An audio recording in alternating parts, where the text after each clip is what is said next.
ರಾಘವೇಂದ್ರ ಅವರು ಒಂದ್ ರಿಯಾಕ್ಷನ್ ತಗೊಂಡ್ ಬರ್ತೀನಿ. ನಟರಾಜ್ ಗೌಡ್ರೆ, ಗಣೇಶ್ ಸರ್ ಒಂದ್ ರಿಯಾಕ್ಷನ್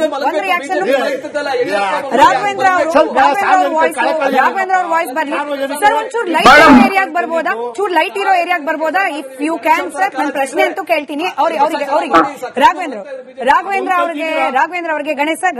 ರಾಘವೇಂದ್ರ ಅವರೇ, ಈ ದಂಡದ ಮೊತ್ತ ಏನಿದೆ ಇದು ನಿಮ್ಗೆ ಸೈಂಟಿಫಿಕ್ ಅನ್ಸತ್ತಾ? ಹೌದು ಸರ್, ನಾವೆಲ್ಲಾ ಒಪ್ಪೋಣ, ಸ್ವಚ್ಛವಾಗಿರ್ಬೇಕು, ನಮ್ಮ ನಗರ ಯಾರು ಸ್ವಚ್ಛವಾಗಿ ಇಟ್ಕೊಂಡಿಲ್ಲ ಅದಕ್ಕೆ ವಿರುದ್ಧವಾಗಿದ್ದಾರೆ ಅವರಿಗೆ ಶಿಕ್ಷೆ ಅನ್ನೋದು ಆಗಬೇಕು. ಬಟ್ ಇದು ಸೈಂಟಿಫಿಕ್ ಅನಿಸ್ತಾ ಇದೆಯಾ ಸರ್? 20-30 ಸೈಟ್ ಇರುವವರಿಗೆ ಹೆಚ್ಚು ಕಮ್ಮಿ 25,900 ರೂಪಾಯಿ ತನಕ, 30-40 ಆಯ್ತು ಅಂತಂದ್ರೆ 51,800 ರೂಪಾಯಿ, 40-60 ಆಯ್ತು ಅಂತಂದ್ರೆ 1,03,600 ರೂಪಾಯಿ, 50-80 ಇತ್ತು ಅಂತಂದ್ರೆ 1,28,000 ರೂಪಾಯಿ. ಸರ್, ಇದು ಇನ್ನೂ ವೇರಿ ಆಗಬಹುದು ಅನ್ನೋದಿದೆ. ಹೆಂಗೆ ನೀವು ಕಾಂಪೌಂಡ್ ಹಾಕ್ಸ್ಕೊಂಡು ನಮ್ ಸೈಟ್ ಭದ್ರ ಇತ್ತು ಅಂತಂದ್ರೆ 1,000 ಎಕ್ಸ್ಟ್ರಾ ಕೊಡ್ಬೇಕು ನೀವು ಕಾಂಪೌಂಡ್ ಹಾಕ್ಸಿದ ತಪ್ಪಿಗೆ. ವ್ಯಾಲಿಡಾ ಸರ್ ಇದು? ನಾನು ಮೊದಲನೇದಾಗಿ ಹೇಳ್ತೀನಿ ಜನಗಳಿಗೆ, ಎಲ್ರಿಗೂ ಸಹ ಬಿಬಿಎಂಪಿ ದುಡ್ಡು ಮಾಡಕ್ಕೆ ಬಿಡ್ಬೇಡಿ. ನಮ್ಮ ಜಾಗ ಕಸ ಹಾಕಿದ್ರೆಲ್ಲ ಆಗಿದೆ, ನಾವೇ ಕ್ಲೀನ್ ಮಾಡೋಣ. ಯಾಕೆ ಬಿಬಿಎಂಪಿ ದುಡ್ಡು ಮಾಡಕ್ ಬಿಡ್ಬೇಕು? ಸೊ ಅದಕ್ಕೋಸ್ಕರ ಬೇಸಿಕ್ ರೂಲ್ಸ್ ಏನ್ ಹೇಳುತ್ತೆ, ಗ್ರೇಟರ್ ಬೆಂಗಳೂರು ಅಧಿನಿಯಮ ಪ್ರಕಾರ 2024 274 ಪ್ರಕಾರ ಏನಂತ ಹೇಳಿದ್ರೆ, ಯಾರ್ಯಾರು ವೇಕೆಂಟ್ ಸೈಟ್ ಇದೆ ಅವರು ಕ್ಲೀನ್ ಮಾಡ್ಕೋಬೇಕು. ಇದು ಆಕ್ಟ್ ಅಲ್ಲೇ ಇದೆ. ಅದರ ಜೊತೆಗೆ ಸಾಲಿಡ್ ವೇಸ್ಟ್ ಮ್ಯಾನೇಜ್ಮೆಂಟ್ 2020 ಉಪನಿಯಮ 18B ಪ್ರಕಾರ ಏನ್ ಹೇಳುತ್ತೆ ಅಂತ ಹೇಳಿದ್ರೆ, ಪ್ರತಿ ಅವರ ಕಮ್ಯುನಿಟಿನ, ಅವರ ಸೈಟ್ ನ ಕ್ಲೀನ್ ಮಾಡ್ಕೊಳ್ಳೋ ಜವಾಬ್ದಾರಿ ಜನಗಳದೇ ಅಲ್ವಾ? ಎಲ್ಲಾನು ನಾವು ಸರ್ಕಾರದ ಮೇಲೆ, ಸರ್ಕಾರಕ್ಕೆ ಇವಾಗ ದುಡ್ಡು ಮಾಡೋದು ಬೇಡ. ಸರ್ಕಾರಕ್ಕೆ ಆಕ್ಚುಲಿ ಇದು ಅವರು ಹಾಕಿರೋದು ಅನ್ಸೈಂಟಿಫಿಕ್ ಅನ್ಕೊಂಡ್ರು ಸಹ ನಾವ್ಯಾಕೆ ಅಷ್ಟು ದುಡ್ಡು ಕೊಡ್ಬೇಕು? ನಮ್ಮ ಜವಾಬ್ದಾರಿ, ಜನಗಳ ಜವಾಬ್ದಾರಿ ಕ್ಲೀನ್ ಮಾಡ್ಕೋಬೇಕಾದ್ರೆ ಕ್ಲೀನ್ ಮಾಡ್ಕೋಬೇಕು. ಕ್ಲೀನ್ ಮಾಡ್ಕೊಳೋದಕ್ಕೆ ಎಷ್ಟು ವರ್ಕ್ ಮಾಡ್ಬೇಕು ಅದನ್ನ ವರ್ಕ್ ಮಾಡ್ಲೇಬೇಕಾಗುತ್ತೆ.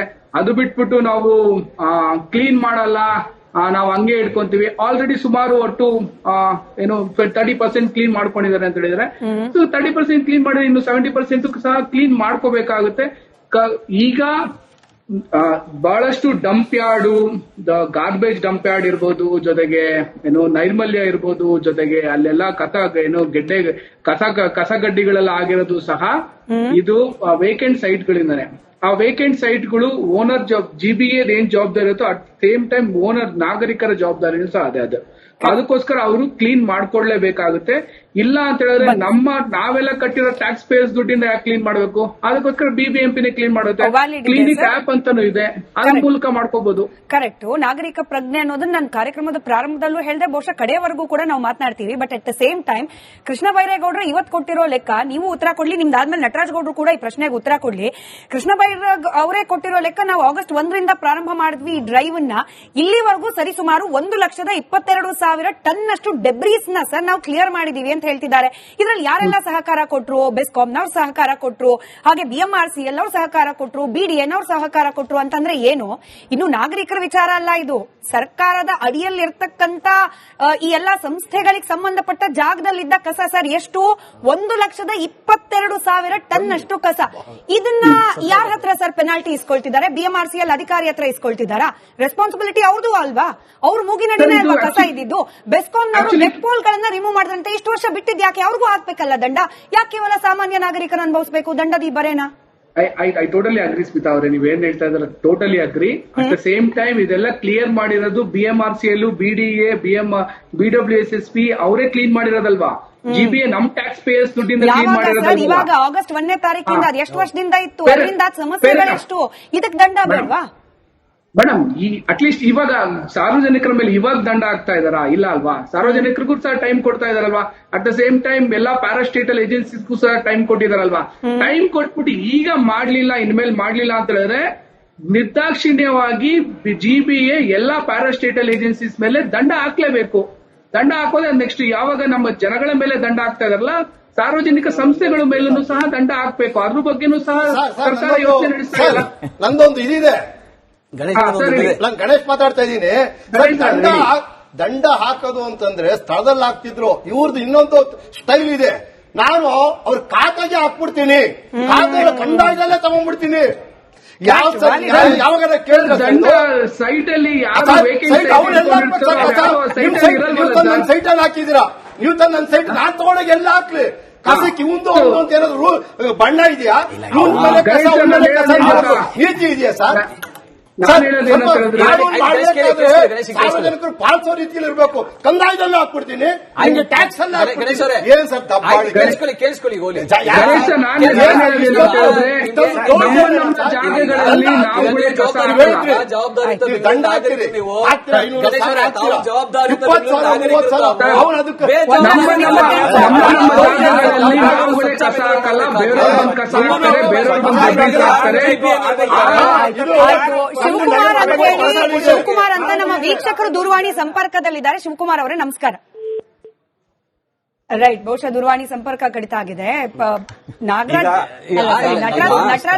ಸರ್, ನಾನು ರಾಘವೇಂದ್ರ ಸರ್ ಕೇಳಿದ ಪ್ರಶ್ನೆನೇ ರಿಪೀಟ್ ಮಾಡ್ತೀನಿ ಸರ್. ಇವಾಗ BMRCL ಅಧಿಕಾರಿಗಳು ಅವ್ರ ಪಾಪ ಧಾರಾಳ ಮನಸ್ಸು, ಅವ್ರು ಹೇಳ್ಬಿಟ್ರು ಇಷ್ಟ ದಿನ ಇರ್ಲಿಲ್ಲ, ಅಟ್ಲೀಸ್ಟ್ ಇವಾಗ ಕ್ಲೀನ್ ಮಾಡ್ಲಿಕ್ಕೆ ಶುರು ಮಾಡಿದ್ದಾರೆ, ನಾಗರಿಕರಿಗೂ ಅವಕಾಶ ಕೊಟ್ಟಿದ್ದಾರೆ. ಸರಿನೇ ಸರ್, ನಾಗರಿಕರಿಗೆ ನೀವು ಅವಕಾಶ ಕೊಟ್ರಿ ಸರಿ, ಯಾಕಂದ್ರೆ ನಾಗರಿಕ ಪ್ರಜ್ಞೆ ಅನ್ನೋದು ನಾವು ಬಹಳ ಎಕ್ಸ್ಟ್ರಾವೆಗನ್ಸಿ ಆಗೋಯ್ತು ಅದನ್ನ ಎಕ್ಸ್ಪೆಕ್ಟ್ ಮಾಡೋದು ಅಂತ ಅನ್ಕೊಳ್ಳೋಣ.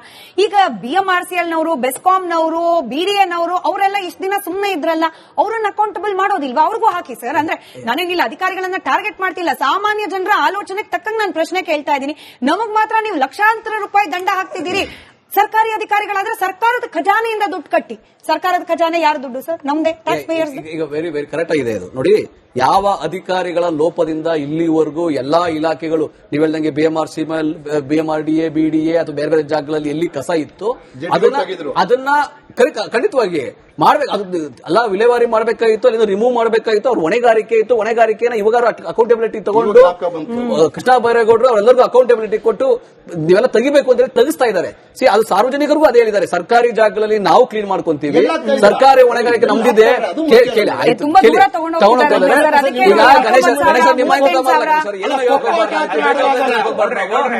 ಕ್ಲೀನ್ ಮಾಡ್ತಾ ಇದ್ದಾರೆ. ಸಾರ್ವಜನಿಕರು ಕೂಡ ತಮ್ಮ ಜಾಗಗಳಲ್ಲಿ ಕ್ಲೀನ್ ಮಾಡ್ಕೊಳ್ಳಿ, ಇದು ಮಾಡ್ಕೋಬೇಕು. ಈಗ ನೀವು ಕ್ಲೀನ್ ಮಾಡೋದೆಲ್ಲ ಆಗ್ತೀರಾ? ನೀವು GPR ಬರ್ತಾರಲ್ರಿ, ಈಗ ಕಸ ಸಂಗ್ರಹಣೆಗೆ ಬರ್ತಾರೆ, ಕಸ ಸಂಗ್ರಹಣೆಗೆ ಬರ್ತಾರ ಅವ್ರು ಕೊಡಿ, ಅವ್ರು ಕೊಡಿ, ಕಸ ಸಂಗ್ರಹಣೆಯವ್ರು ಬರ್ತಾರಲ್ಲ ಅವ್ರು ಕೊಡಿ. ನಾವು ಈಗ ನೀವು ಕಾರ್ಪೊರೇಟರ್ ಆಗಿರೋದು, ಮುಂದಕ್ಕೆ ಮೇಯರ್ ಆಗ್ಬೇಕಂತ ಇರ್ಕೊಂಡವ್ರು, ನೀವೇ ಹಿಂಗೆ ಬೇಜವಾಬ್ದಾರಿಯಿಂದ ಹೇಳ್ಬಿಟ್ರೆ ಜನತೆಗೆ ಏನ್ ಮಾಹಿತಿ ಕೊಡ್ತೀರಿ? ನೀವು ಹೊಣೆಗಾರಿಕೆಯನ್ನು ತೆಗೆದುಕೊಳ್ಳಿ, ಕ್ಲೀನ್ ಮಾಡಿ, ಸಹಕರಿಸಿ, ಸುಂದರ ಮಾಡೋಣ, ಸ್ವಚ್ಛ ಮಾಡೋಣ, ತ್ಯಾಜ್ಯ ಮುಕ್ತ ಮಾಡೋಣ, ಅದನ್ನ ಹೇಳ್ಬೇಕಾಗಿದೆ. GPA ಬರ್ತಾರಲ್ಲ ಕಲೆಕ್ಷನ್ಗೆ ಕೊಡಿ.